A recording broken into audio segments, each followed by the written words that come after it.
doctor Armando, le vamos a pasar la palabra para que él pueda iniciar este evento. Buenos días, pues estamos muy contentas, muy contentos todos y todas por pues la verdad el magnífico premio que obtuvieron de manera muy merecida porque estuvo muy competido. Déjenme decirles que había como 6, 7 trabajos muy, muy buenos y bueno, el trabajo del doctor Felipe Torres pues fue estupendo. Yo diría que de una calidad que se reconoció mucho dentro del jurado, y la verdad, me parece que esto representa mucho para todos nosotros y para todos y todas. Pues bueno, yo sin más, pues le pasaría la palabra a la doctora Isalia, que entiendo que nos va a ayudar a moderar la mesa y le agradezco a todos su presencia, y pues muy buen día. Gracias. Muchas gracias, Armando. Gracias. Muchas gracias, Armando. Vamos entonces a comenzar. Yo también quiero saludarlos a todas, a todos muy cordialmente, agradecer su presencia el día de hoy, que se va a presentar el trabajo del primer lugar del Premio Anual Dr. Ernest Feder 2020. Es un premio que tiene como objetivo reconocer los trabajos de investigación en el sector agroalimentario en México. En esta ocasión nos hemos reunido para escuchar el trabajo que ganó el primer lugar. También es para mí un gusto poder presentar el día de hoy este trabajo porque desde 2009 no teníamos un primer lugar, entonces eso da cuenta de la calidad de este trabajo. Ya Armando nos mencionaba anteriormente que recibieron bastantes trabajos y que tenían seleccionados varios de ellos con posibilidades de obtener un primer lugar y finalmente este trabajo fue el que resultó ganador. Entonces es un gusto poder el día de hoy presentarlo, escucharlos y que nos compartan a la comunidad del instituto y posteriormente a quienes están interesados los principales resultados de esta investigación. Este premio fue otorgado al doctor Felipe Torres Torres, al maestro Agustín Rojas Martínez y fue por el trabajo que realizaron sobre los alimentos ultraprocesados y la comida rápida como factor de vulnerabilidad ante las pandemias en México. Es una investigación que por el título nos resulta muy relevante en el contexto actual. Tanto la Organización Panamericana de la Salud como la Organización Mundial de la Salud han señalado que los alimentos procesados industrialmente, las bebidas azucaradas, la comida rápida, están desplazando las dietas tradicionales más nutritivas, generando efectos alarmantes en la salud, como en el caso de México. Entonces, bajo estos antecedentes, bajo este contexto, trabajos como el que hoy se va a presentar resultan muy relevantes. Sabemos, México es uno de los países que presenta mayores problemas de sobrepeso, de obesidad, de diabetes y desafortunadamente nos ha vuelto muy vulnerables frente a las condiciones actuales que estamos viviendo frente al COVID-19. De ahí la relevancia de contar con este tipo de investigaciones y que el día de hoy tanto el doctor Felipe Torres como el maestro Agustín Rojas nos compartan los resultados de su investigación y el conocimiento. Bueno, sin más voy a pasar a comenzar a presentar al doctor Felipe Torres Torres. Voy a presentar brevemente su semblanza. El doctor Felipe Torres Torres es doctor en Economía por la Universidad Nacional Autónoma de México, es investigador titular C de tiempo completo en el Instituto de Investigaciones Económicas de la UNAM, es miembro del Sistema Nacional de Investigadores, nivel 2. En 1990 recibió la distinción Universidad Nacional para Jóvenes Académicos y el Premio Universidad Nacional en Investigación en Ciencias Económico-Administrativas 2011.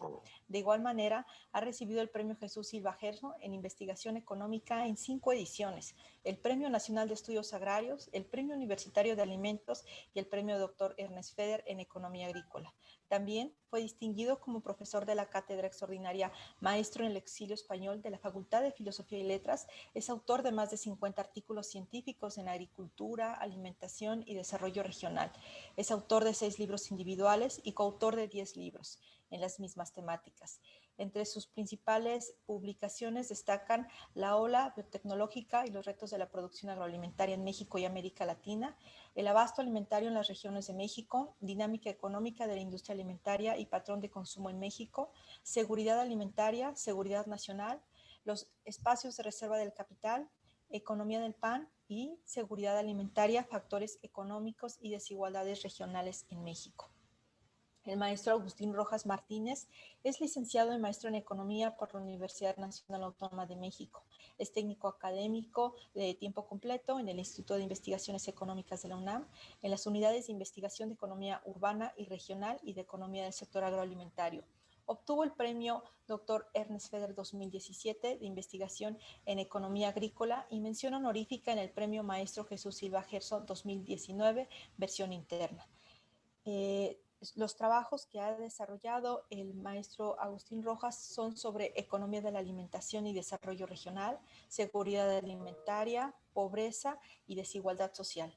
Entre sus publicaciones más recientes destacan Política económica y política social en México, Desequilibrio y saldos, Expectativas de la distribución electrónica de alimentos en México, Obesidad y salud pública en México, Transformación del patrón hegemónico de oferta, demanda de alimentos. Suelo agrícola en México, retrospección y prospectiva para la seguridad alimentaria. Seguridad alimentaria, sus desequilibrios regionales en México. Seguridad alimentaria, factores económicos y desigualdades regionales en México. Y las regiones de México, desigualdades y potencial para alcanzar su seguridad alimentaria. Con esta semblanza que he presentado tanto del doctor Felipe Torres Torres como del maestro Agustín Rojas Martínez, voy a pasar el micrófono a ellos para que puedan presentar el trabajo. Les voy a pedir de favor que escriban comentarios, preguntas que quieran hacer a los ponentes el día de hoy en el chat, y al final de la presentación vamos a dedicar un espacio a atenderlas. Yo voy a leerlas para ellos, las voy a hacer llegar, solamente les pido que las escriban en el chat. Muchas gracias. Cedo la palabra a nuestros ganadores de este primer lugar. Muchas gracias, maestra doctora Guisalia y doctor Armando Sánchez por la presentación, pero particularmente por su presencia aquí. Creo que esto por sí solo es un estímulo para nosotros de seguir en una ruta de investigación novedosa, propositiva, y que plantee problemas en función de los nuevos paradigmas que se han ido presentando en las diferentes aconteceres de la economía y del desarrollo económico. Este trabajo, bueno, por supuesto que también mi agradecimiento a la presencia de todos los compañeros y compañeras del instituto que están aquí presentes, y que para también nosotros significa un estímulo de socializar el conocimiento, ser al mismo tiempo motivadores y recibir la motivación de parte de ellos para poder seguir en esta misma ruta de planteamientos nuevos de problemas, para poder hacer del instituto un espacio de la más alta reflexión, sin perder la esencia del análisis crítico de los problemas. Como ustedes habrán visto, a partir de esta problemática de la pandemia, ha habido la mayoría de las apreciaciones que ha habido sobre las altas tasas de mortalidad que se han presentado por efectos de ella. Ya llevamos más de 90,000, estamos superando los 90,000 muertos prácticamente en este momento. Han estado asociados a los cambios en la estructura de la alimentación. Tanto las autoridades sanitarias como el mismo presidente Andrés Manuel López Obrador han reconocido que los cambios en la estructura alimentaria, fundamentalmente la orientación hacia los productos de bajo calidad nutricional, como son los productos chatarra, y la misma comida rápida, han sido los vectores en alguna medida de la proliferación y la expansión de la pandemia, pero sobre todo de su alta mortalidad. ¿Por qué razón? Porque evidentemente que las causas, predominantemente las causas de la pandemia, han estado asociadas con problemas de obesidad entre quienes se han sido contagiados, con problemas de diabetes en buena medida, con problemas también de sobrepeso y con enfermedades cardiovasculares que tienen su origen en la alimentación. Desde luego que la economía convencional no se ha planteado estos factores como relevantes. que inciden en estos problemas. Entonces, esta situación hay que planteársela dentro de nuevos paradigmas. Nosotros hemos venido trabajando desde hace ya 2 años prácticamente, y empezó por entender las dinámicas nuevas que ha ido adquiriendo la industria alimentaria y cómo ha dominado a la industria convencional de alimentos, que partía antes de una estructura muy simple, es decir, del acondicionamiento de productos, la transformación y el envasado para su distribución. La comida, la industria alimentaria nueva, la que está orientada a los productos ultraprocesados, ha roto, ¿no?, con esa estructura tecnológica que tenía la industria y ha incidido en nuevos derroteros que han llevado a que la industria alimentaria se expanda sobre nuevos planteamientos, sobre nuevos desarrollos propiciados por la competencia por el mercado. Evidentemente que esto ha implicado hacer un replanteamiento de las categorías teóricas que se usan para analizar los problemas de carácter social, ¿no? Cómo entender los problemas sociales en función de los paradigmas que plantea el desarrollo económico. Y entonces aquí hemos entendido a través del trabajo que ya el esquema alimentario no es un esquema convencional en donde la demanda era la que mandaba las señales necesarias a una estructura determinada de desarrollo o a una rama de actividad económica, y ahora es la oferta la que ha modelado esas estructuras de consumo y ha llevado al propiciamiento de esos cambios. Si me dan compartir pantalla, bueno.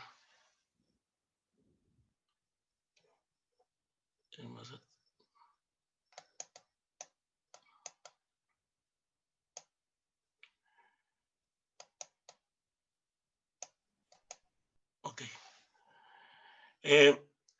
Considerando ese paradigma nuevo, ¿no? Ese paradigma nuevo que nos hemos planteado, en el sentido de que es definitivamente la oferta la que ha modelado al nuevo patrón de demanda, es decir, ya los consumidores no deciden lo que quieren consumir, sino que más bien la industria alimentaria, a partir de esa estructuración nueva de oferta, ha venido condicionando la demanda y de esa manera los nuevos patrones alimentarios.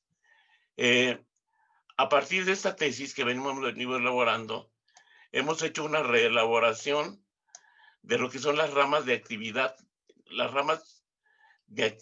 dentro de la industria alimentaria, agrupando para ver su expansión en el tiempo y cómo eso ha incidido en el problema de las enfermedades primero y segundo en la diseminación de las pandemias.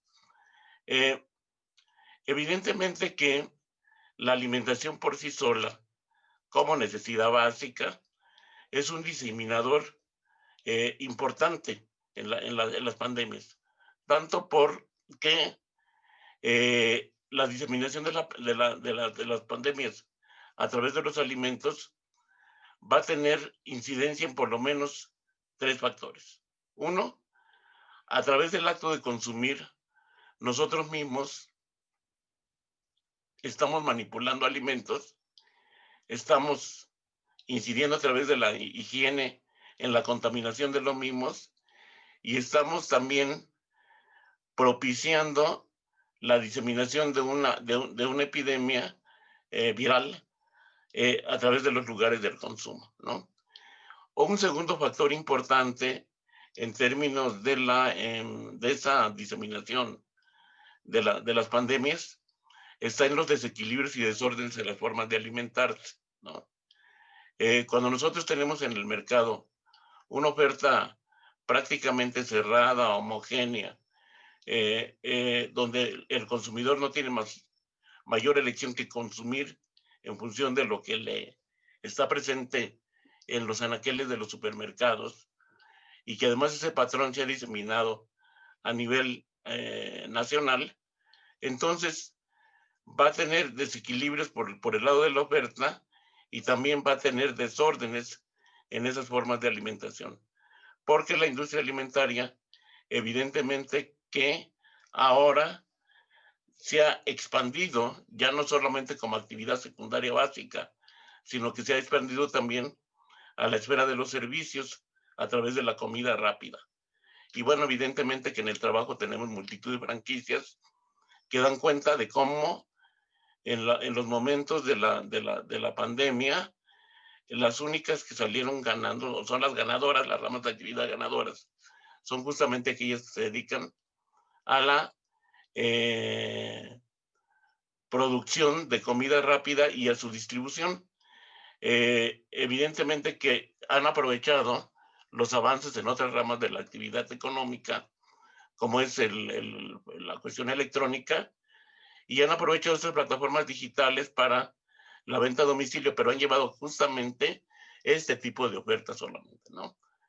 Entonces, el componente que distribuyen las empresas de la industria alimentaria, ahora vistas como distribuidoras de alimentos y de comida, a través de la comida rápida, justamente son las que han sido las que han tenido la mayor ventaja con la pandemia. Otro factor importante se da en el sentido de la vulnerabilidad, ¿no? Las posibilidades de acceso de un consumidor en las ciudades, pero también este esquema se ha extendido al medio rural de manera cada vez más creciente, va generando cambios negativos en la estructura alimentaria. Y esa es una de las razones principales porque al haber una oferta restringida, condicionada por ese modelo de oferta, nos va a llevar a que los productos industrializados tengan ese campo abierto para poder incidir en las preferencias de los consumidores de manera muy rápida. Evidentemente que todos sabemos que la estructura alimentaria de cada país es una construcción social, ¿no?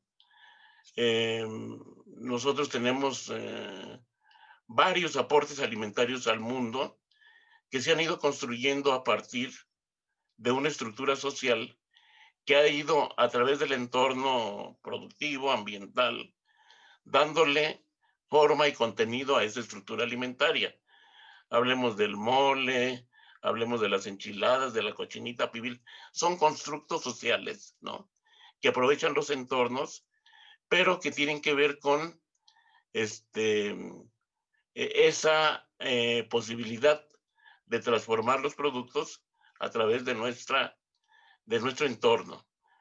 Y eso va conformando lo que se conoce como cultura alimentaria, las diferentes cocinas regionales, ¿no? Entonces, pero cuando entra el mercado como factor preeminente de la distribución y como factor preeminente de la transformación de los productos, está condicionando esas estructuras alimentarias que se van uniendo a la falta de regulaciones por las políticas públicas o las limitaciones que tienen las regulaciones. Por ejemplo, en el caso de México, un yogurt industrializado tiene 20 veces más contenido de azúcar que de lo que se puede aceptar en Inglaterra o de lo que se puede aceptar en Francia. Entonces, lo que estamos comiendo cuando nos alimentamos con un yogurt, en realidad es azúcar y algún derivado lácteo, ¿no? Con muy baja calidad nutricional. Y cuando lo integramos a la estructura alimentaria, quiere decir que no hay las fortalezas nutricionales suficientes para, a través de los alimentos, conformar una defensa frente a las enfermedades. Evidentemente que en el caso de yogur es uno de los tantos casos emblemáticos que hoy tienen los productos ultraprocesados, que más adelante vamos a ver. Porque nosotros como país somos creo que el segundo consumidor mundial de refrescos, ¿no? Y un cuarto de Coca-Cola, por ejemplo, tiene el equivalente a 15 cucharadas de azúcar convencional. Entonces, cuando nos comemos una Coca-Cola chica, quiere decir que estamos ingiriendo 15 cucharadas soperas de azúcar. ¿Y en qué se va a convertir eso? Pues se va a convertir en un problema de diabetes, se va a convertir en problemas de hipertensión y se va a convertir en un problema de múltiples enfermedades donde por esta falta de regulaciones, obviamente ya se ha avanzado un poco en el etiquetado, pero el etiquetado nunca va a ser suficiente para contrarrestar los efectos nocivos de este tipo de alimentación. Tiene que necesariamente haber un cambio radical en términos de el modelo alimentario donde se obliga a las empresas a producir cosas estrictamente sanas sin que lo anuncien necesariamente en las etiquetas. En fin, es de las tantas discusiones que podemos encontrar a través de este planteamiento que nosotros estamos haciendo en el trabajo. Entonces, esta estructura alimentaria a través de productos ultraprocesados, ¿no? Lo diseminan principalmente empresas agroalimentarias que ya han dominado, que vienen dominando los mercados mundiales desde hace tiempo y modifican de manera muy desinformada las preferencias de los consumidores, ¿no? Quien modela realmente la oferta alimentaria y modela los patrones de consumo bien tiene su origen en las ciudades, ¿no? En las grandes concentraciones de población, que son normalmente poblaciones cautivas, con poco tiempo para trabajar, para trasladarse a hacer compras y seleccionar alimentos, pero también con poco tiempo para preparar alimentos en casa y poderlos consumir de manera sana. Entonces, ¿qué es lo que hace el consumidor urbano? Pues consumir, comprar de manera un día a la semana, 2 días a la semana, de manera más rápida, y la oferta dominante que se va a encontrar es este tipo de productos.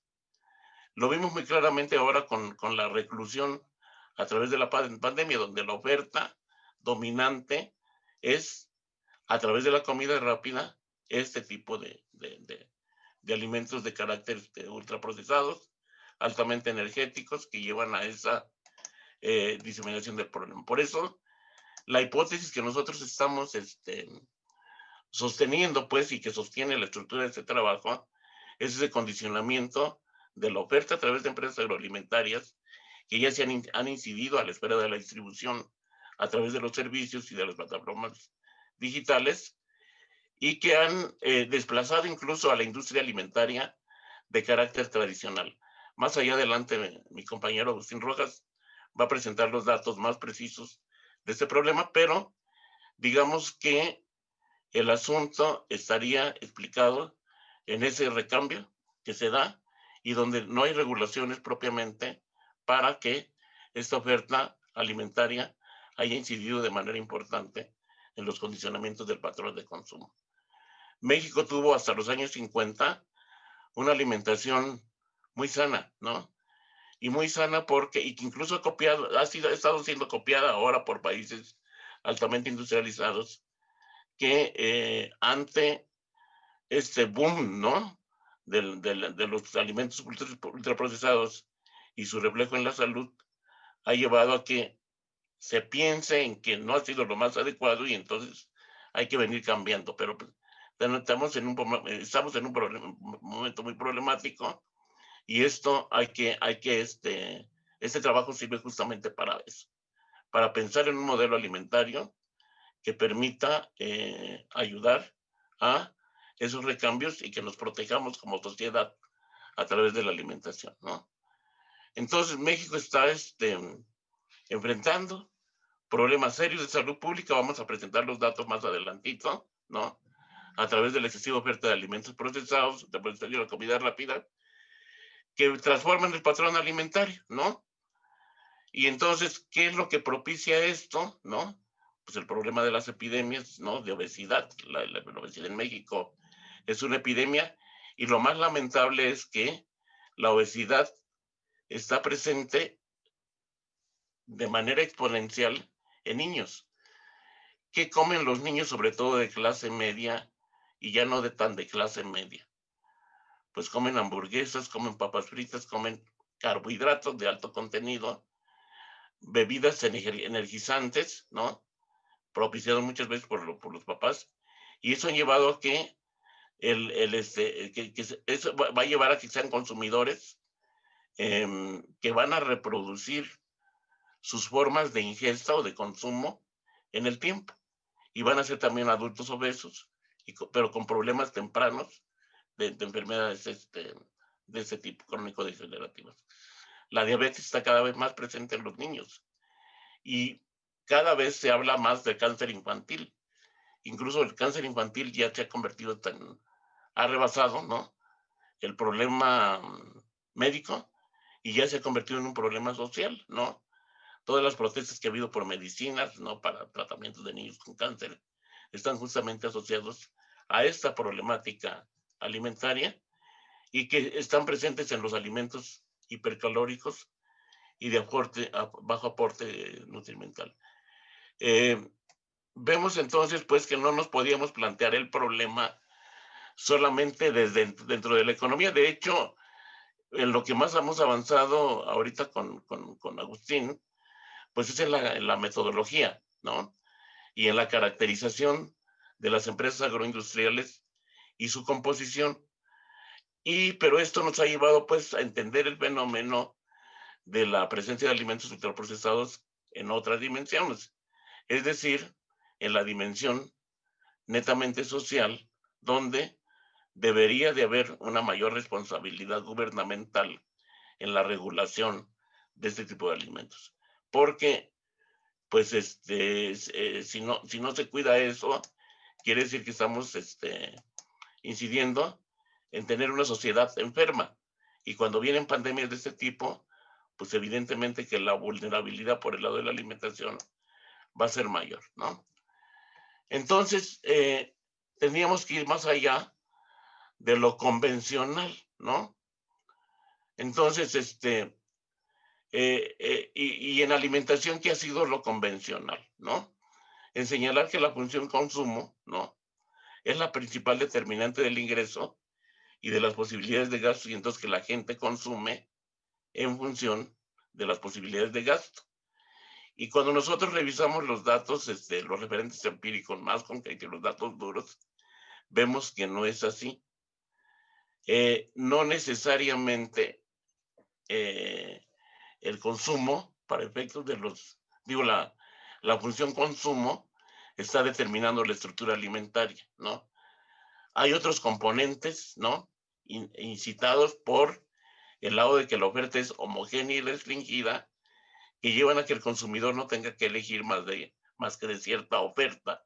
Y por esa razón la oferta ha venido formando esas nuevas estructuras que cambian, ¿no? La cuestión del patrón alimentario, ¿no? Entonces, si lo viéramos así, pues, por el lado de la función consumo, pensaríamos que el consumidor es el único responsable de su condición de obeso o de enfermo ante malas decisiones alimentarias, ¿no? Y el consumidor no elige enfermarse, ni elige estar obeso, ni elige tener problemas de salud en función de lo que come, ¿no? Uno come en función de hábitos estructurados a lo largo del tiempo, pero fundamentalmente a través de lo que encuentra presente en el mercado. Y esto es una situación mucho más presente en el caso de las ciudades, ¿no? Entonces, ese enfoque de demanda del consumidor, pues resulta francamente limitado, ¿no? Para ver esas transformaciones de la industria alimentaria, ¿no? Y aunque el enfoque de ingreso-gasto es importante porque nos ayuda a proporcionar información sobre niveles de consumo, ¿no? Y sobre todo lo que tiene cada alimento o grupo de alimentos y el gasto que se asume en la infraestructura alimentaria, resulta francamente limitado para entender por qué el consumidor tiene que elegir de los productos ultraprocesados y va modificando su patrón de consumo individual y familiar en el tiempo, ¿no? Ahora bien, no quisiera yo extenderme tanto porque finalmente lo que importa en este caso son los datos. A ver, creo que ya me...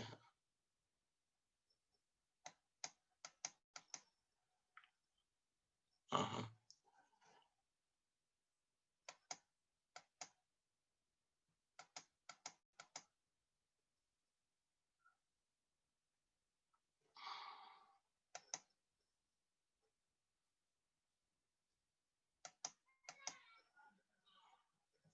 Ok.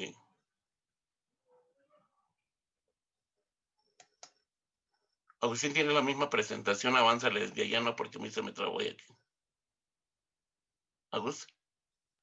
¿Qué número va, doctor? Ah, bueno, ya. No, la anterior. Doctor, la doctora Isalia está manejando las diapositivas. Ok, ¿no? Bueno, entonces, el procesamiento y la distribución a través de la industria alimentaria, ¿no? Cumple una función fundamental. Finalmente, esto de los alimentos ultraprocesados corresponde a una evolución que ha tenido la industria alimentaria en el tiempo. En principio, la industria alimentaria, que es cómo nació.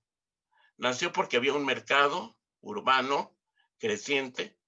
Esto viene desde la revolución industrial, que ya no tenía relación directa con la producción en el campo y que entonces se convertía en un consumidor cautivo que tenía que ir a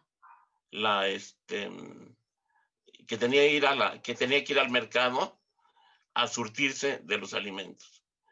Entonces, pero también se fue incorporando la mujer al trabajo y ya no tenían tiempo para procesar y preparar alimentos en la casa.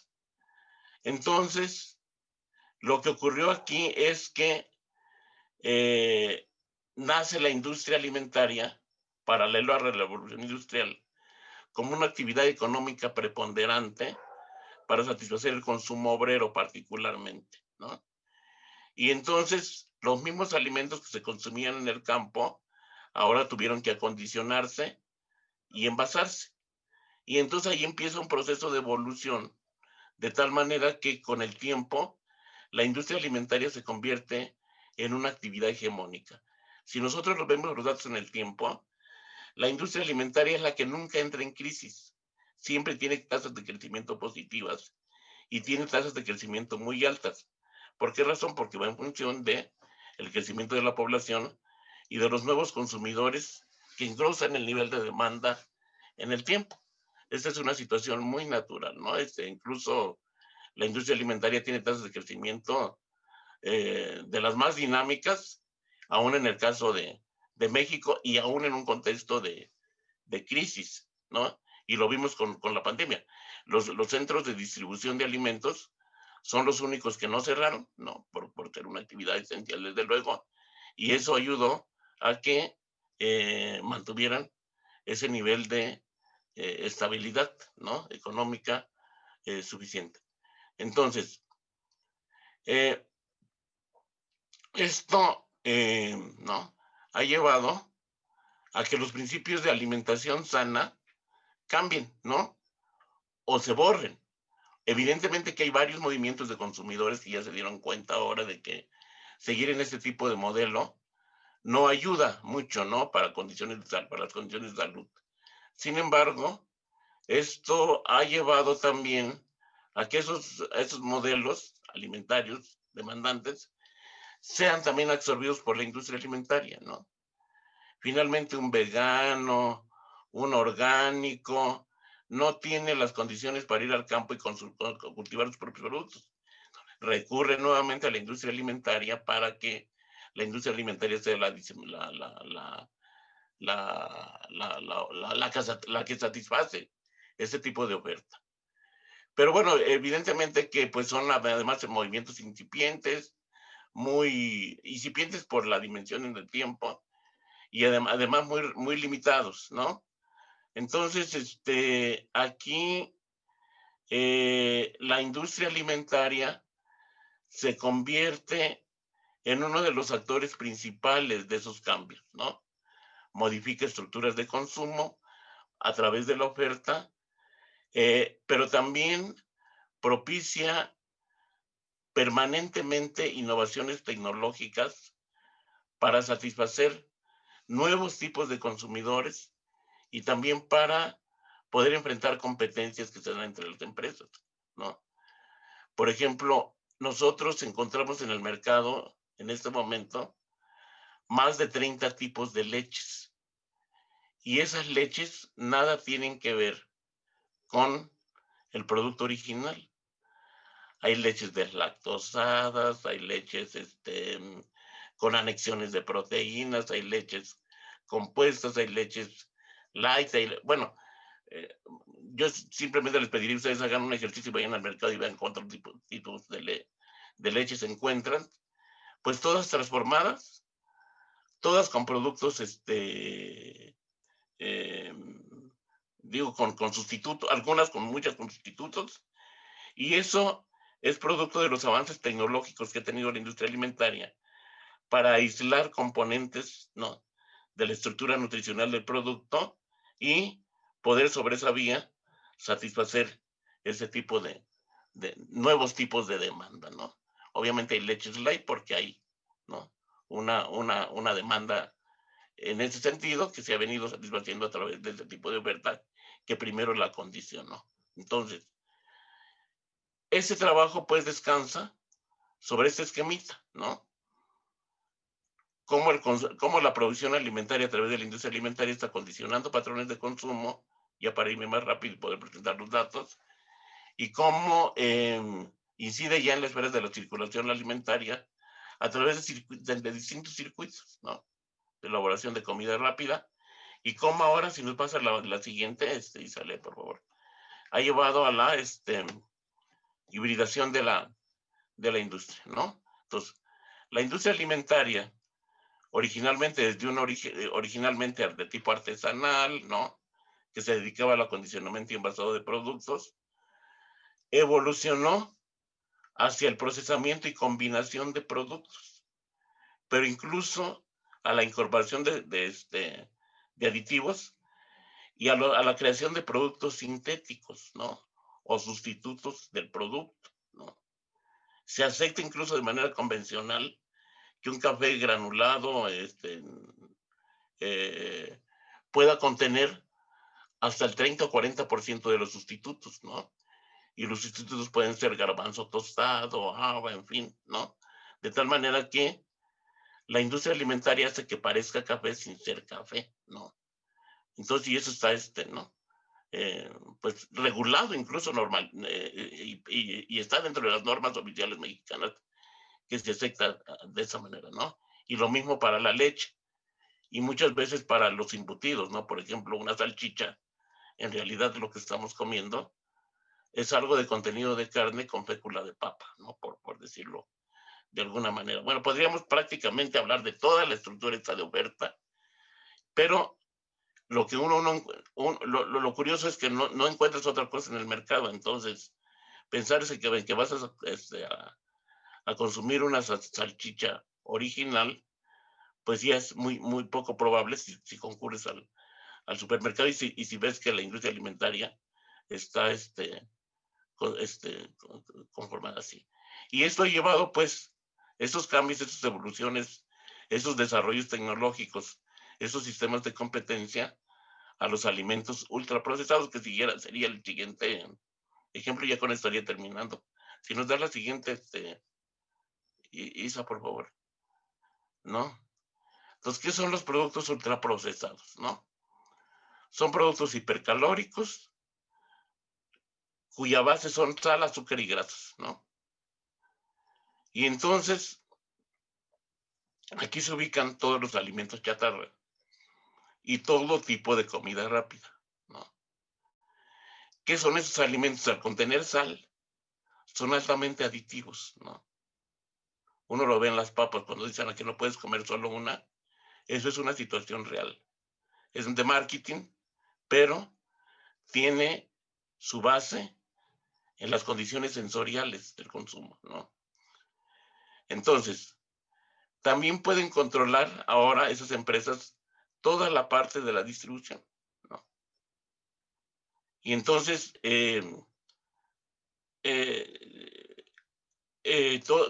ahora lo que se ha visto, ¿no? Con la proliferación de las pizzas, por ejemplo, las pizzas, ni siquiera el pan de caja eran parte de nuestro patrón de consumo. Y ahora son un componente importante de los patrones de consumo, sobre todo entre las familias más pobres. Y aquí pasa por muchas cosas. Uno cuando ve estos esquemas de distribución, ahora con la pandemia, resulta que esas mismas empresas están distribuyendo hasta chilaquiles y tortas, ¿no? Que eran parte de una estructura alimentaria inicial, pero que ahora la elevan, ¿no? A la esfera de la industria para poderla distribuir y aprovechar patrones de consumo ya constituidos, ¿no? Pero con un componente de mercado, ¿no? Entonces, eso les da aprovechan plataformas, aprovechan sistemas de transporte, aprovechan formas de distribución del producto y de presentación del mismo, ¿no? Que de esa manera están contribuyendo, pues, a que cuando pide uno algo, ¿no? Procesado, pues es solamente de ese tipo de ofertas. Ustedes ven, por ejemplo, la plataforma de Uber Eats, ¿no? Es pura chatarra, ¿no? Y eso viene, pues, de este modelo, ¿no? De oferta que se ha venido conformando a lo largo del tiempo. Entonces, ya la siguiente parada, porque si no ya casi me comí el tiempo de Agustín, perdón, hizo la siguiente. Entonces, tenemos un esquema de oferta donde el consumidor elige pero no decide, ¿no? Son ofertas homogéneas, pero solamente tienen variaciones de presentación, ¿no? Entonces, ¿qué hacen? Aprovechan la reclusión y el cautiverio de los consumidores en las ciudades y la necesidad de contar con una oferta pragmática, ¿no? Y por eso decía al principio, la información nutrimental del etiquetado no sirve absolutamente de nada, ¿no? Tendría que cambiar el modelo, ¿no? De producción que nosotros presentamos en el esquemita para que las cosas pudieran cambiar. Y realmente tener una regulación o norma oficial que realmente se cumpliera. Porque las regulaciones del Estado son prácticamente nulas, ¿no? Particularmente en la comida rápida, tanto en la higiene, ¿no? Como en la forma de traslado a través del empaque. La comida rápida es altamente contaminante porque usa plásticos, fundamentalmente la forma de transportar los alimentos es en plástico. Y entonces eso pues degrada el medio ambiente, no hay cuidado en el manejo dentro de casa del plástico, hay toda una serie de consideraciones que sería muy largo de enumerar y que también es un factor de diseminación de la epidemia a través del embalaje o del empaque del alimento. Ya la siguiente, por favor. Isa, la siguiente. Entonces, ¿cuándo se empezó a fraguar este tipo de alimentación, no? Fue en las últimas 5 décadas, o sea, nosotros contábamos con esa dieta indígena a partir de frijol, maíz, chile, tortilla y todos los derivados, ¿no? Que se enriquecía con proteína de origen animal, bien, se produce, ¿no? Y entonces fue la causante de toda esta proliferación silenciosa del sobrepeso y la obesidad, ¿no? De todo el tipo de diabetes y de enfermedades coronarias a este tipo de lesión, ¿no? Y este tipo de estructura alimentaria llevó a la fragilidad que tenemos como sociedad, ¿no? Y también a los resultados que hoy tenemos. Agustín va a presentar, yo creo que ya de manera muy rápida, los datos que nosotros encontramos que nosotros presentamos en el trabajo para fundamentarlos, pero digamos que resumiríamos como aporte pues del trabajo, es que tratamos de explicar el problema de la epidemia, ¿no? De la pandemia del COVID-19 a través de los cambios en la estructura de alimentación que han sido modelados por un factor pernicioso de modelo alimentario que domina ya la esfera del consumo y que no puede más que generar efectos nocivos en la sociedad, en su desarrollo y consecuentemente en toda la estructura económica, ¿no? Porque pues está claro que un pueblo enfermo por un tipo de alimentación mala tiene pocos rendimientos para la economía, un desarrollo intelectual no óptimo y enferma en conjunto a toda la sociedad y a su futuro. Obviamente quizás estaríamos considerando la competitividad, pero lo dejaría yo de aquí de momento. Ojalá incluso podamos en el instituto tener un tallercito para ir incorporando a todos los elementos como componentes y que el trabajo pudiera estar mejor enriquecido con alguna retroalimentación de otras de las distintas áreas que trabajan en el instituto. El problema de la salud sobre todo, ¿no? Perdón, creo que me extendí un poco, pero adelante, Agustín. Muy bien, doctor. ¿Sí me escuchan? Disculpen. Sí. Sí, perfecto. Bueno, pues continuando con lo que acaba de presentar el doctor Felipe, que es prácticamente pues digamos la estructura alimentaria que tenemos prácticamente desde las 4 décadas. Ahora les vamos a presentar qué es la, digamos, evidencia empírica que estuvo, pues digamos, como en cuerpo del trabajo y que justamente versa en términos de lo que es la expansión de la oferta de alimentos ultraprocesados que hemos pues, tenido en los años recientes en el país y cómo al final esta nueva oferta alimentaria ha tenido fuerte influencia en los cambios en la demanda alimentaria y por tanto en la estructura del patrón de alimentos, pero también de igual manera ha tenido efectos nocivos en la salud, principalmente, como mencionó el doctor Felipe, en la cuestión del desarrollo y proliferación de la obesidad y también en las enfermedades crónico-degenerativas que actualmente se convierten en un punto vulnerable para, en este caso, la pandemia de COVID-19 que tenemos. En esta lámina se muestra un índice de crecimiento y expansión de la industria de alimentos por grado de procesamiento, que en ese sentido construimos a partir de la clasificación NOVA, que es una clasificación que en ese sentido desarrolló la Organización Panamericana de la Salud, agencia dependiente de la Organización Mundial de la Salud, y que del conjunto de alimentos que prácticamente estructuran a las sociedades, las clasifica, como mencionaba, por el grado de procesamiento que tienen. Digamos, de menor a mayor grado de procesamiento, los ubica como alimentos crudos o con mínimo grado de procesamiento, que serán prácticamente todos los alimentos crudos, verduras, que en fin, prácticamente no tienen ningún proceso aditivo, o en el mejor de los casos nada más harán algún tipo de conserva.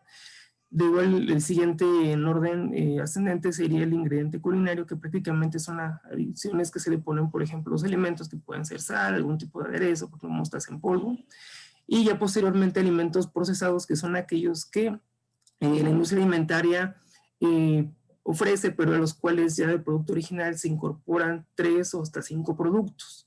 Es decir, que ya se les adicionan, por ejemplo, conservadores, algún tipo de sal, grasas trans y colorantes, ¿no?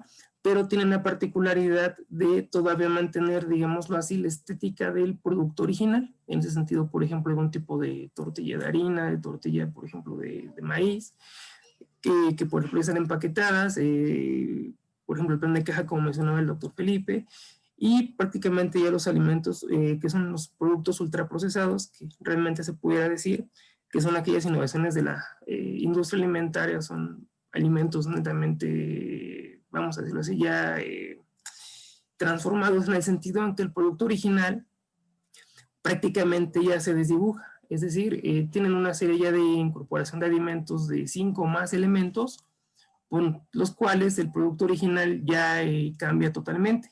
Entonces, este producto, de hecho, en el nombre, muy acertadamente, la clasificación ya no se considera como alimento, sino como producto, el ultraprocesado, ¿no? Y en ese sentido, vemos que a partir del 2007, con datos de la encuesta mensual de la industria de la manufactura que ofrece el INEGI y también del sistema de clasificación NOVA de la Organización Mundial de la Salud, vemos justamente cómo en el periodo prácticamente de 2008 a 2017, quienes tienen el mayor crecimiento en términos de la producción en México son justamente los alimentos ultraprocesados, a diferencia de la producción, digamos, todavía pues, agrícola, de los alimentos crudos o mínimamente procesados, y que en cierta forma también tienen una presencia casi similar los alimentos procesados con los ingredientes culinarios, que al final pues, son alimentos que prácticamente se están todavía, que forman parte importante de la estructura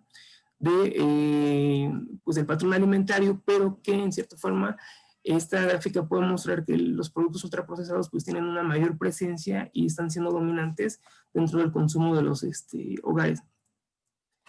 La siguiente lámina mostramos prácticamente aquí ya el peso que tienen dentro de la producción nacional, a partir también con datos de la encuesta mensual de la industria manufacturera y con el sistema de clasificación NOVA, que del año 2007 al 2018 justamente hay una caída de los alimentos crudos o mínimamente procesados del orden del 3.7%.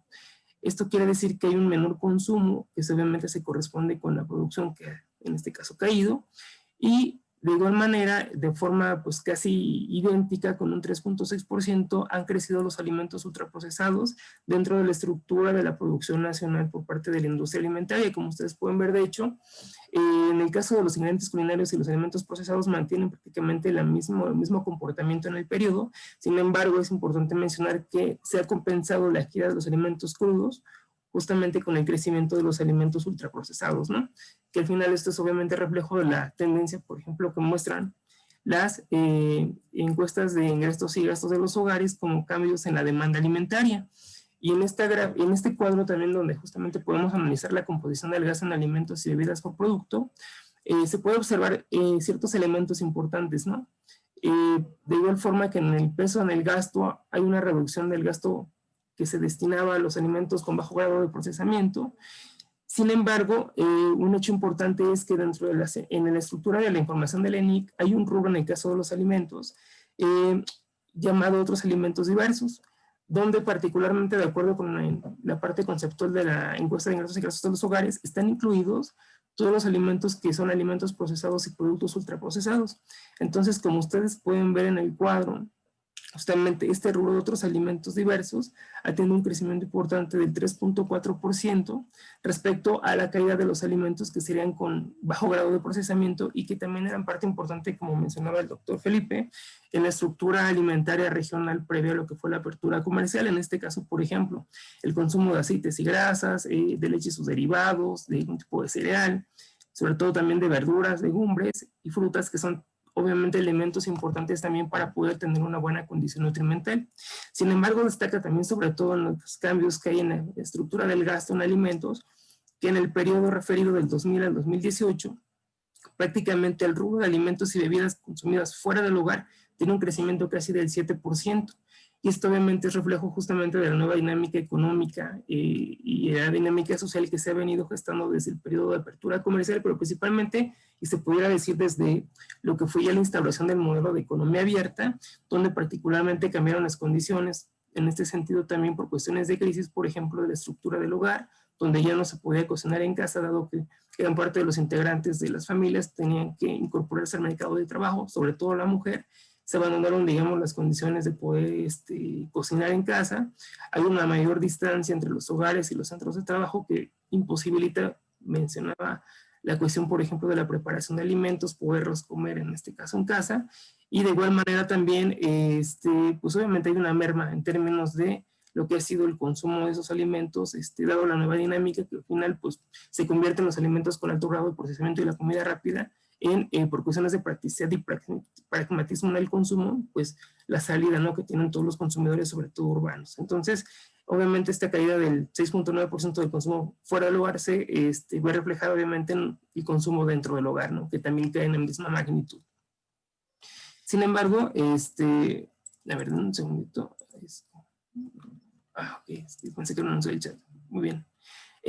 Digamos, cambio en la estructura de alimentos con mayor presencia de alimentos ultraprocesados, desafortunadamente ha tenido impactos severos en las condiciones de salud pública en este caso en el país, y prueba de ello es que prácticamente en el periodo de 1999 al 2018 ha habido un crecimiento pues significativo de las condiciones de prevalencia combinada de sobrepeso y obesidad, que en este caso dicha prevalencia creció en casi 23.5%, si se considera que pasó su prevalencia del 61 al 75.2%. Sin embargo, particularmente destaca el hecho de que el sobrepeso aumentó, que es la antesala prácticamente de, aunque sin embargo ya tiene una carga prácticamente de problemática de salud, aumentó 8.31%, si se considera su prevalencia que cambió del 36.1% al 39.1%. No obstante, la cuestión de la obesidad, que es el factor ya de alta, pues digamos, vulnerabilidad y que se convirtió en una emergencia sanitaria, prácticamente tuvo un cambio y un crecimiento de casi el 50%, es decir, pasó del 24.9% al inicio del periodo al 36.1% al final del periodo, ¿no? Y esto obviamente muestra y es reflejo prácticamente de lo que nos arrojan las encuestas, por ejemplo, de salud y nutrición, donde prácticamente ya casi 8 de 10 mexicanos en edad adulta presentan algún grado de sobrepeso o obesidad, ¿no? Es una cifra alarmante si consideramos, por ejemplo, que sería casi el 80%, ¿no? de la población adulta, cuando en algunos países, por ejemplo, como Corea del Sur, la prevalencia de obesidad es de apenas del 4%. Entonces estamos en un problema de magnitud completamente pues amplia, en crisis, y esto al final pues se ha reflejado también en el crecimiento de las enfermedades crónico-degenerativas que han sido mucha evidencia empírica que se correlacionan con unas condiciones de mala alimentación y obviamente también que han sido consecuencia de un cierto grado ya de obesidad y sobrepeso, ¿no? Y sí, en este caso, como ustedes pueden ver en el cuadro, tenemos que los cánceres, mencionó el doctor Felipe, por ejemplo, el cáncer infantil, pero en su conjunto creció casi un 50%, un 44.5%, de igual manera la osteoartritis, con un 44%, sin embargo, las enfermedades cardiovasculares casi alcanzaron el 100% de crecimiento, pues obviamente por todo este consumo excesivo, por ejemplo, de grasas, ¿no? Azúcares, y en ese sentido también por la cuestión del azúcar, mencionaba el caso de la Coca-Cola del doctor Felipe, destaca el caso de la diabetes mellitus, que en el periodo del 2000 al 2019 creció casi 134%, ¿no? Entonces es una cifra alarmante. En conjunto estos indicadores lo que reflejaron pues obviamente en el contexto de la pandemia es prácticamente una alta vulnerabilidad y desafortunadamente también una alta tasa de muerte entre la población mexicana, principalmente porque las defunciones por COVID estuvieron asociadas en este caso en 44% con la hipertensión, 38% con la diabetes y casi el 25% con obesidad. Sin embargo, destaca un hecho importante, ¿no? Que es que en términos, digamos, del comparativo internacional, México registró la cifra más alta de muertes en adultos jóvenes. Y esto es prácticamente una cifra que alcanzó el 18%. Sin embargo, es importante destacar que, por ejemplo, en el caso, digamos, de España, por ejemplo, algunos otros países, por ejemplo, como Francia, las muertes de adultos jóvenes oscilaron prácticamente entre el 0.9 y el 1.2%, contra el 17.9% que presentamos en México, ¿no? Y esto al final tiene relación con las condiciones de obesidad, de mala alimentación y sobre todo en ese sentido, la oferta alimentaria que ha sido dominante en las últimas décadas en el país. Pues también destaca al final que como es parte obviamente de la pandemia y que nos han dicho las autoridades sanitarias, la población más vulnerable es aquella ya que está en edades avanzadas o por lo menos ya digamos en edad adulta.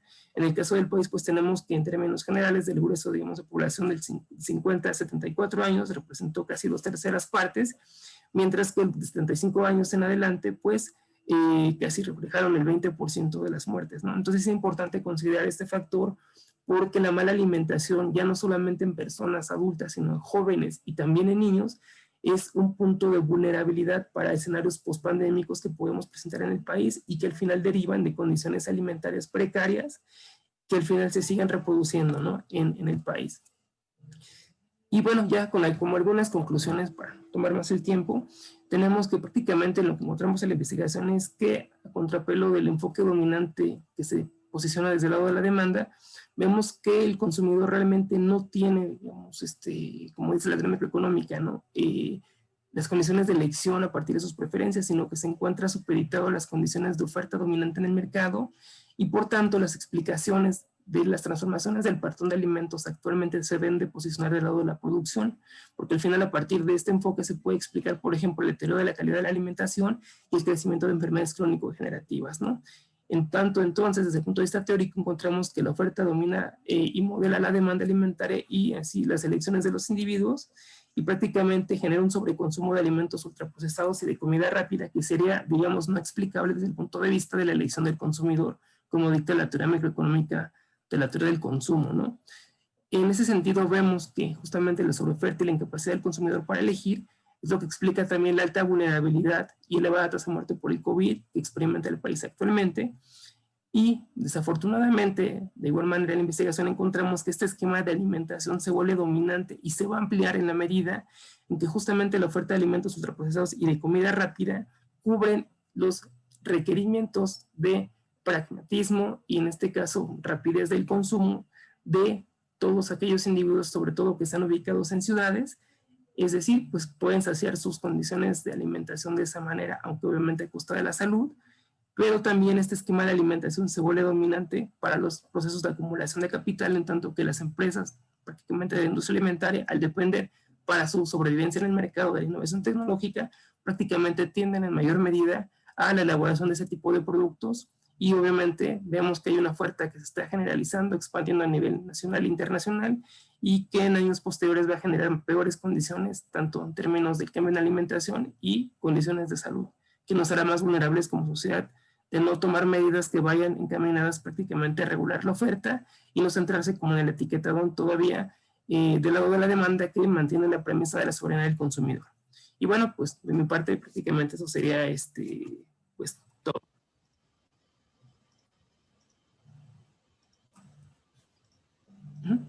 Muchas gracias, Agustín. Muchas gracias, Felipe, por la presentación que han hecho el día de hoy. Vamos a pasar a la ronda de comentarios, de preguntas. Nos han llegado varias felicitaciones, muchas felicitaciones aquí por el chat, comentarios, preguntas. Voy a tratar de resumirlos, se los voy a compartir.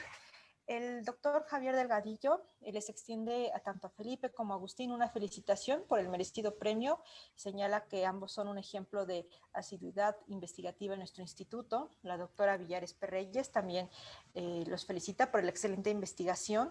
El doctor Carlos Bustamante los felicita y una vez más y señala que es un tema muy relevante, que es un tema de frontera, y le gustaría hacer un par de comentarios. Lamentablemente no puede ampliarlos, extenderlos en este formato, pero sí se los quiere hacer llegar. El primero de ellos señala que este es un fenómeno analizado y que es un fenómeno que se presenta en gran parte del mundo, en casi todo el mundo, debido por una parte a las estrategias de producción y distribución de los empresarios industriales. Lo que siempre va por delante son las estructuras burocráticas gubernamentales para poder regularlas.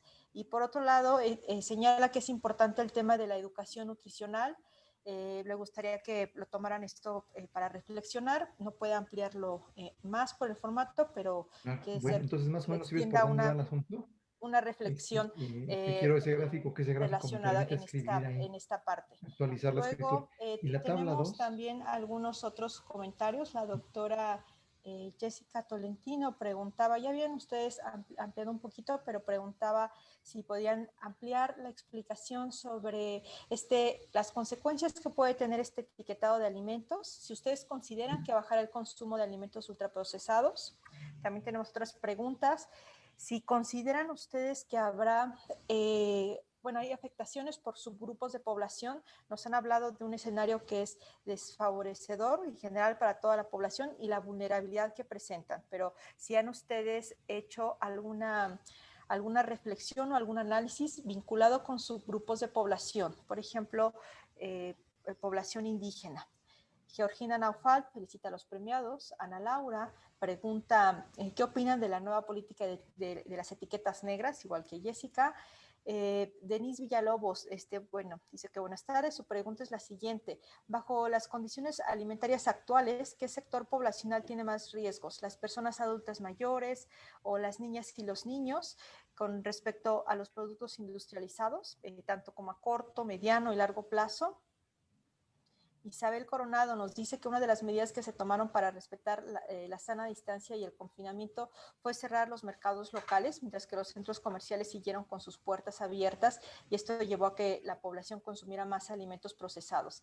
Esta medida se vio pertinente en cuanto a la contención de la enfermedad a corto plazo. Sin embargo, ella pregunta si a largo plazo es una decisión favorable por los comentarios que ya nos externaban. Okay. Bueno, creo que estas son algunas de las preguntas. Si hacemos le cedemos la palabra para hacer una ronda de respuestas. Felipe, Agustín. Sí, de manera muy agregada, quisiera en primer lugar, pues agradecer sus comentarios tan positivos. Creo que es, como dije al principio, una motivación muy importante para continuar en la investigación, digamos, de frontera, porque pues es un tema de frontera, ¿no? Los referentes empíricos así lo demuestran, y de alguna manera las evidencias empíricas, ¿no?, llevan a la relevancia de este tipo de investigaciones. Y yo creo que pues no somos los únicos. En el instituto hay un gran potencial de trabajo, de compañeros que están planteando problemas en otra dimensión, y eso a mí particularmente me tiene muy, muy satisfecho. También la incorporación de este esquema de investigadores jóvenes como Agustín, que han estado motivados por la temática, pero trabajando también ya de manera muy, muy, muy seria, ¿no?, en las reflexiones que puede tener o las implicaciones que puede tener plantearse problemas en esta magnitud, que evidentemente, como son de frontera, pues encuentran todavía muchas críticas y también un asidero no muy solidificado, pero creo que es muy estimulante hacerlo así. Y sobre los comentarios y preguntas, a mí me gustaría, por ejemplo, el doctor Bustamante decía que esto es un fenómeno mundial. Ciertamente es un fenómeno mundial, coincidimos plenamente, porque ¿quiénes dominan la alimentación a escala planetaria en este momento? Pues la dominan las empresas agroalimentarias que han tenido la capacidad tecnológica para poder conformar este tipo de oferta que tiene que llegar al consumidor con una nueva estructura de marketing, ¿no? Entonces, obviamente eso requiere de grandes inversiones y requiere de la satisfacción de consumidores en esas dimensiones. Ahora, ¿cuál es la sede de todas esas empresas? Generalmente, pues son los Estados Unidos, en buena medida Inglaterra, Francia, el centro de Europa, sí, centro de Europa particularmente, y en un contexto de economía abierta, ¿no?, donde encuentran todas las facilidades. Obviamente la China también ha estado participando de manera muy creciente. En un contexto de economía abierta, encuentran prácticamente todas las facilidades para diseminar este tipo de oferta y homogeneizarla, ¿no? El consumo de refrescos embotellados, como las bebidas gaseosas, pues es un fenómeno universal. La Coca-Cola la encuentran desde la Sierra Norte de Puebla hasta Nueva York, ¿no? Entonces, las papas fritas igual son ese modelo homogéneo, ¿no? En comida rápida, por ejemplo, empresas como Domino's Pizza, Kentucky Fried Chicken, ¿no?, que son las que se posicionan, ¿no?, como dominantes en esta nueva estructura de oferta, evidentemente que van a responder a ese fenómeno mundial que señala nuestro compañero Carlos Bustamante.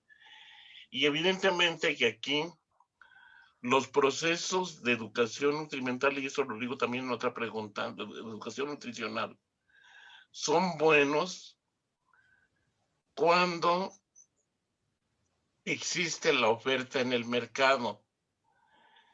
Y son buenos cuando existen las condiciones de información familiar que permita trabajar en este nivel.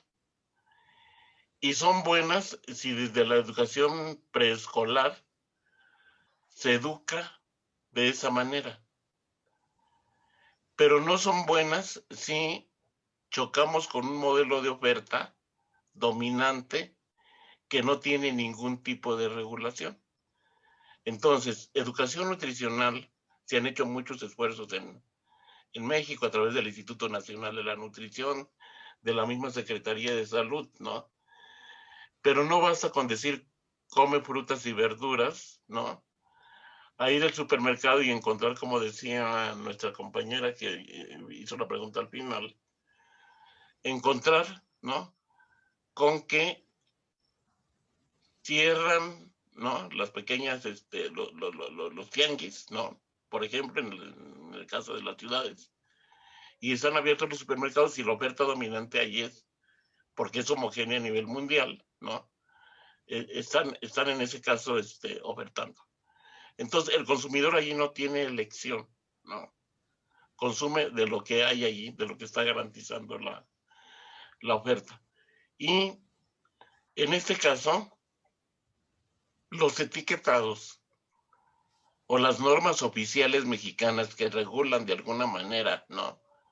Los contenidos son laxas, ¿no? Por ejemplo, lo vemos mucho en el caso, muy claramente en el caso de los derivados lácteos. Y bueno, ya no digamos en los cereales para el desayuno, que sería otro ejemplo importante, ¿no? Los contenidos de azúcar que tienen los cereales en México son entre 5 y 6 veces mayor a los que se permiten en el caso de Europa. Entonces, si es el único cereal que está enfrente,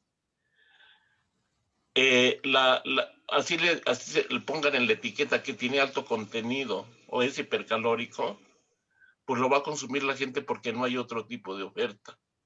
Entonces, ahí los planes de educación nutricional hacia una alimentación sana chocan con el problema de la estructura económica y de las formas de regulación.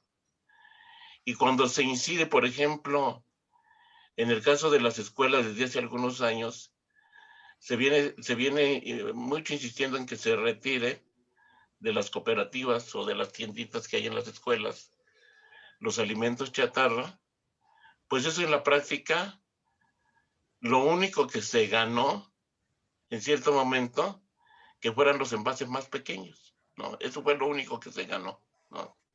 Por esa ausencia de decisión en política, pues en este caso política económica, que permitiera regular las intervenciones de las empresas. Y ha habido otras dinámicas. No, por esa razón, no es una medida que tenga que tomar en cuenta solamente la acción gubernamental. Por ejemplo, en el caso, ha habido mucha presión, pues aumenten los impuestos a las bebidas energizantes o ultraprocesadas hipercalóricas, como los refrescos embotellados. Y el impuesto fue como en el de los cigarros, ¿no? Mayor impuesto mantiene los mismos niveles de consumo, incluso lo supera, ¿no? La gente tiene la percepción y está dispuesta a asumir ese nivel de gasto, ¿no? Porque esa es la oferta que hay, ¿no? ¿Por qué no decirle a una embotelladora vuelva a la pulpa de fruta real, ¿no? Pues no la hay porque no hay esa regulación en la norma oficial, ¿no? Y si lo vemos por el lado que presentamos en el esquemita de la producción, es exactamente lo mismo, ¿no? Por ejemplo, En México, en este sexenio, pues se prohibió el consumo de productos genéticamente modificados, ¿no? O creados con ingeniería genética. Pero de todas maneras, estamos consumiendo maíz amarillo porque nosotros importamos casi más del 40% del maíz que consumimos y convertimos en tortillas o en otros niveles de procesamiento, que se produce con ingeniería genética en Estados Unidos, ¿no? Nosotros importamos casi todo el maíz de los Estados Unidos, particularmente el amarillo. Entonces, en un esquema de apertura económica también con escasas regulaciones, pero además con un dominio de mercado pleno de las empresas, ¿no?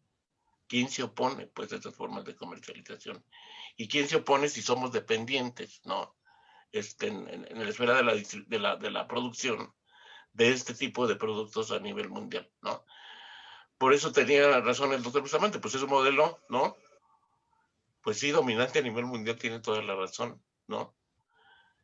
Pero es homogéneo en función de los agentes de mercado que participan, los agentes económicos que participan en el desarrollo y de las pocas regulaciones que tienen.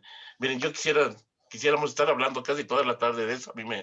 Además de que me apasiona el tema, pues tiene muchas vertientes el trabajo que aquí les presentamos y que evidentemente continuamos desarrollando y ojalá pues alguien más se interesara en entrar a nuestro proyecto, ¿no? Hay, pero miles, y bueno, claro, evidentemente no lo mencionamos al principio, pero este proyecto se inscribe en el marco de la seguridad alimentaria, ¿no? Ese es un problema ya de seguridad nacional. Ya vieron los datos que presentó el maestro Agustín Rojas sobre los efectos de la pandemia. Y aquí nos preguntaban pues quiénes consideramos que son los grupos más vulnerables. En todo caso, yo diría que son los jóvenes, ¿no? Que ya vienen con esos cambios en el modelo alimentario, que ya vienen con una estructura física por el lado de la cuestión metabólica diferente, y obviamente los niños, ¿no? ¿Por qué se presenta una incidencia tan fuerte, casi de 9 veces según el dato, ¿no? De la morbilidad en jóvenes en México con respecto a España? Alguien dijo, es que allá la población es más vieja. Pues no, en términos de estructura demográfica, es cierto, hay un cambio, pero de todas maneras aquí ha muerto mucha población en edad adulta, pero también la tasa de jóvenes es muy alta, y eso sí está claramente asociado a esos cambios en las formas de consumo que se vienen arrastrando desde la niñez. Yo aquí dejaría de alguna manera mi intervención, porque ya lleva mucho tiempo, y para que, Agustín, si quieres agregar algo. Sí, muchas gracias. De las preguntas, al sí. Maestro Agustín. Muy rápido, Agustín, ya nos quedan unos pocos minutos. Siguen llegando preguntas, se las vamos a hacer llegar. Dora les manda una felicitación por tan merecido premio. Erika Martínez felicita por tan excelente ponencia. Adelante, Agustín. Pues no, nada más bien ya el doctor sí retomó las preguntas que hicieron. Pues nada más en la investigación yo recalcaré dos cosas, ¿no? Al principio, que creo que a lo mejor lo innovador que tiene es justamente el marco de aproximación, el marco teórico, que es decir, entramos a la discusión no del lado de la demanda, sino del lado de la producción, se cuestiona el enfoque tradicional de la relación ingreso-gasto, y eso permite quizás, en cierto sentido, reposicionar y, digamos, redimensionar ya la magnitud del problema que tenemos, porque no solamente es considerar ya y culpar al consumidor, sino es ya ver que también hay mucha responsabilidad del lado de la producción, de la mala regulación, y que el Estado tiene que tener una participación importante para mejorar las condiciones de salud pública. Y bueno, la otra también es que hasta donde se pueda, pues sí, como mencionaban el lado de los etiquetados, difícilmente va a poder revertirse la tendencia con un etiquetado, porque el etiquetado mantiene la premisa de la soberanía del consumidor, es decir, se va del lado de la demanda, y por tanto, en la medida de lo posible, pues lo único que nos queda como ciudadanos es tratar de comer alimentos, como decía, con la clasificación no va mínimamente procesado, que son los que estarían más asociados a una condición nutrimental óptima para el cuerpo, ¿no? Y bueno, pues yo más bien lo dejaré hasta ahí. Muchas gracias, Agustín. Les vamos a hacer llegar las preguntas porque siguen llegando. Susana Merino los felicita por el excelente trabajo y bueno, yo nada más igual quiero felicitarlos por este premio muy merecido y ojalá y sí podamos seguir, como señalaba Felipe Torres, hablando sobre este tipo de temáticas en el Instituto de Investigaciones Económicas. Muchas gracias. Gracias a todos.